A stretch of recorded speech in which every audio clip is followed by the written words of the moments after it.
engagement နဲ့ message ကိုတွဲ run တင်လားဒါမှမဟုတ်တစ်ခုပြီးမှတစ်ခု run မှာဘယ်လို run တင်လဲဆိုတဲ့အကြောင်းအရာလေးကိုဒီ video လေးမှာ sharing လုပ်ဖို့ဒါဆိုဒီအကြောင်းအရာကိုပြောဖို့အတွက်ကိုကျွန်တော်တို့ကကြတော့ဒါ engagement နဲ့ message ရဲ့အဝင်ပုံလေးအရင်ဆုံးပြောပြမှာပေါ့နော် engagement ဆိုတဲ့ body က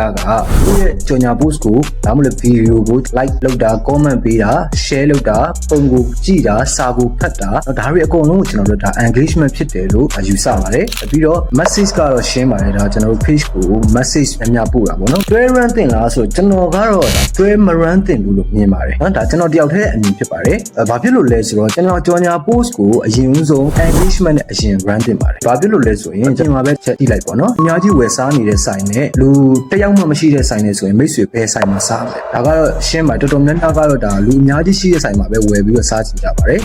online မှာလည်းဒီလိုပဲเนาะကျွန်တော်တို့ရဲ့ကြော်ညာ post မှာ like share comment များနေမှာ engagement တွေများနေမှာဒါလူတွေကပို့ပြီးတော့စိတ်ဝင်စားတာဖြစ်ပါတယ် engagement မရှိဘဲနဲ့ message နဲ့ဒီတိုင်းတန်းပြီးတော့ run လိုက်လို့ရှိရင် like share comment မရှိတဲ့အခါ results ကရလက်ကရတဲ့တလောက်မရတာမျိုးတွေဖြစ်နိုင်ပါတယ်เนาะဒါကြောင့် engagement အရင် run ပြီးတော့မှ like share comment တွေများလာပြီး engagement တွေများလာပြီးဆိုတော့မှ message နဲ့ run မှာကျွန်တော်ကိုယ်တိုင်လည်းအဲ့ဒါမျိုးပဲ run ပါတယ်တွဲပြီးတော့မ run ပါဘူးတော့မိတ်ဆွေတို့အကျိုးတစုံတရာရှိရဆိုရင်ဒီ video လေးကို share ပေးသွားလို့ရပါတယ်เนาะ